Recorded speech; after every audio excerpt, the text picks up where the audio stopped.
They didn't lose the map to reality. They burned it on purpose.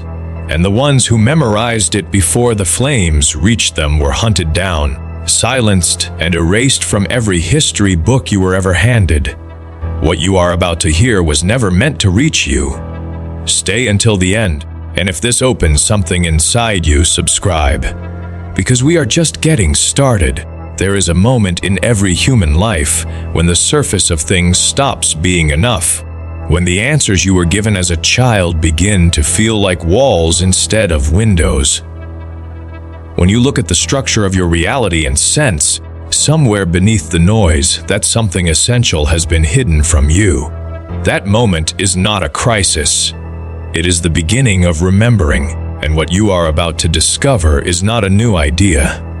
It is the oldest idea that was ever systematically destroyed, long before the libraries of Alexandria burned, long before the Council of Nicaea decided which truths would survive and which would be buried. There existed a network of initiated minds who carried a knowledge so precise and so dangerous that the powers of their age made its erasure a priority. These were not mystics lost in fantasy. They were cartographers of consciousness. They had mapped the architecture of reality itself, not through belief, not through scripture handed down by authority, but through direct inner experience they called gnosis. And what their map revealed was something the controllers of every age could not afford to let humanity know. The map began before the beginning. Before stars, before matter, before time created the illusion of sequence, there existed what these initiates called the Pleroma. The word itself means fullness. Not a place you can locate in space, but a state of pure and total being. Absolute light without shadow. Absolute awareness without fragmentation. Absolute presence without the distortion of separation. Within this fullness, there were not separate gods competing for dominance. There were what the Gnostic tradition called aeons, living emanations of the ultimate source, each one a pure expression of a divine quality. Truth, depth, silence, grace, wisdom. They did not exist apart from the source. They existed as the source expressing itself in infinite dimensions of awareness. But the map did not stop at the Pleroma, because the map was honest. And honesty requires showing where things went wrong. Within this perfect fullness, something moved in a direction it was not yet ready to move. The Aeon called Sophia, whose name means wisdom, reached toward something beyond her current capacity to hold. She acted from within her own nature, from genuine longing, from the impulse to know more deeply than she had yet known. But she acted without the balance of her counterpart. And from that solitary movement, something emerged into the space beneath the Pleroma that should not have been able to exist. Something with force, but without understanding.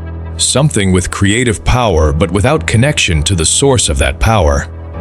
Something alive, but blind to its own origin. The Gnostic initiates called this being the Demiurge, the craftsman, the builder. And what he built, they said, was the world you are living in right now. He did not build it from nothing.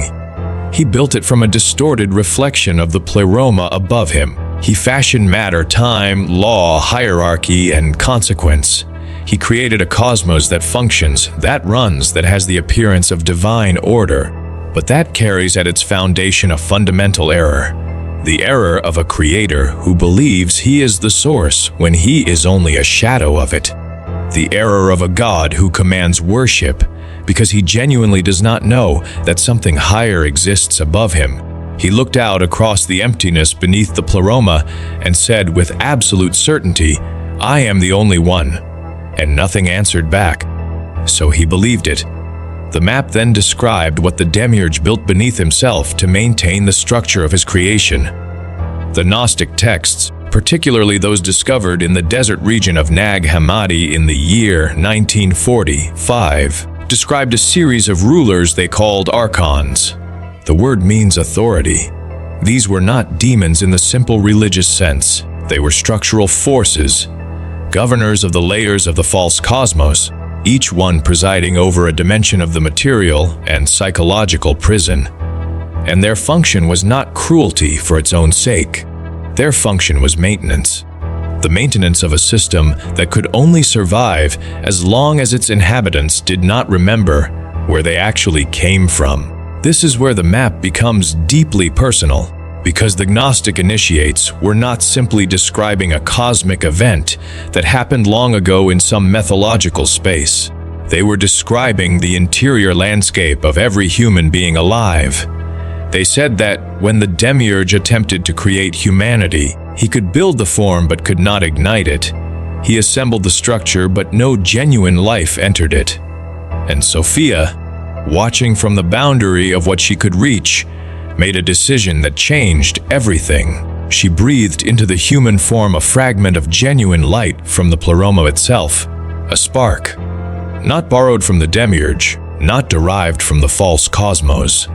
Planted directly from the source that the Demiurge did not know existed above him. That spark is inside you right now. It has never been extinguished. It cannot be extinguished because it does not belong to this system. The Archons cannot touch it. The Demiurge cannot command it. The entire architecture of the false cosmos has no authority over it whatsoever, but it can be forgotten. And forgetting, the Initiate said, is the only weapon the system ever needed. You do not need chains to imprison someone who does not know they are free. You do not need walls to contain someone who has been convinced that the cage is the whole of reality. The map the Gnostic Initiates carried was dangerous not because it described a distant cosmology, but because it described the precise mechanism by which human consciousness had been put to sleep inside a system designed to keep it there. The Initiates understood that the Archons do not operate through force alone. They operate through shaping the categories by which you perceive yourself and your world, your fears, your desires, your sense of what is possible and what is forbidden, your belief about what you are and what you are not. These are not neutral experiences arising spontaneously from within you. They are, the map suggests, the architecture of a managed perception, a reality tunnel maintained not by physical bars, but by the invisible structure of what you have been taught to take for granted. Every time you shrink before an authority that does not deserve your submission, every time you silence an inner knowing because it conflicts with what the system has told you is true, every time you mistake the noise of the false world for the signal of your actual nature, that is the archonic influence operating exactly as designed. But the map also showed the way out, and this is what made it most dangerous of all. The Initiates did not teach escape through rejection of the world. They did not teach that the body was the enemy, or that matter was simply evil and must be fled. What they taught was far more radical and far more difficult. They taught integration. They taught that the divine spark does not need to leave the material world to be free. It needs to remember itself within the material world. Gnosis, the direct and living recognition of your own divine origin, does not transport you out of the cosmos. It transforms the way you inhabit it. The prison does not disappear, but you are no longer fully inside it, because the part of you that was never part of the system has finally woken up to what it is.